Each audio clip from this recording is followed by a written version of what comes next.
And the beautiful sunshine is making the autumn colours really pop this week, but is it going to last? I'll give you all the details in the full national forecast a little later in the programme.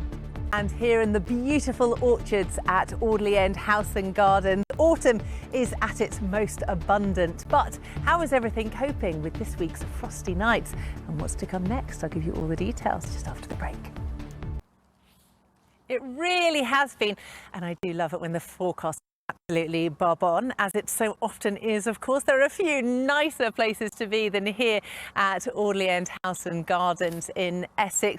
GCSE biology, you'll remember that all those leaves have a pigment in them, a green one called chlorophyll, and we are actually seeing that at this time of year as they start getting ready for winter. That chlorophyll actually withdraws back into the plant, and that withdrawing of the green colour reveals these beautiful reds and golds and yellows.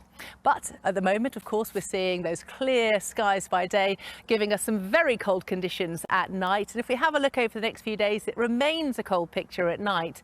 But as we move towards the weekend, let's have a look now at the forecast.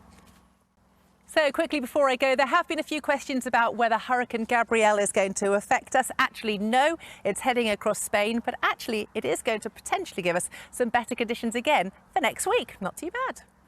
Not too bad at all. Becky, thank you.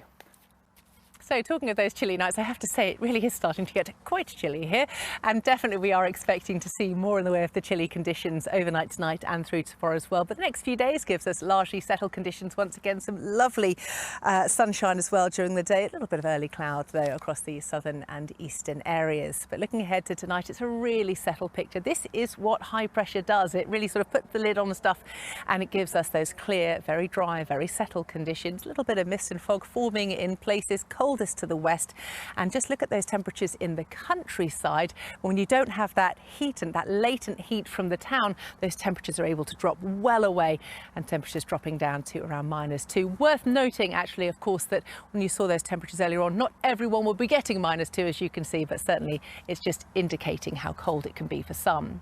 Then we have a look ahead to tomorrow, those clear overnight skies translating to some lovely sunshine around again, largely dry, some beautiful conditions. Make sure you make the most of it. Temperatures actually recovering a little bit, potentially up to the high teens, maybe 20 degrees. Then we jump ahead then to the end of the week, rather more clouds starting to move in from the east, and that is going to continue throughout the day. So the best of the dry, bright and sunny conditions will be across the western parts, and here temperatures a bit better as well.